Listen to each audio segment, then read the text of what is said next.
yosh juftlarda kuzatiladigan sovuqlik munosabatlarini tiklashning 3 ta texnika bilan yordam berish olishingizni bilarmidingiz?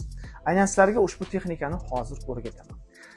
Bu texnika aynan sovuqlik qaysi bir jins vakilida ko'proq kuzatilayotgan bo'lsa, unga bo'sh qog'oz berib, aynan erkakda uning rivojlantirmoqchi bo'lgan xarakter va xususiyatlarini ideal emas, balki real xususiyatlarni 5 tasini yozib chiqishni mumkin.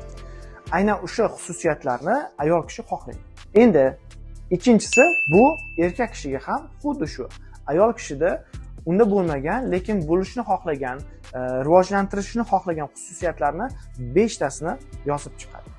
Ana uchinchisi bo'lsa, buni yordam bermoqchi bo'lgan siz aynan bu qog'ozlarni almashtirgan holatda, ya'ni erkaknikini ayolga, ayolnikini erkakka berib, aynan o'sha xususiyatlarda ishlashni boshlashligi kerakligi haqida ma'lumot berasiz va ko'rasizki, buni qadama-qadam bajarayotganda e'tiborlisi ongsiz bo'layotgan munosabatlarni onglilik darajasida va shu jarayonda yechilmagan muammolarning yechilishi va juftlardagi empativ qobiliyatlarning shakllanib, munosabatlarning tiklanishiga olib kelishni ko'rishingiz mumkin.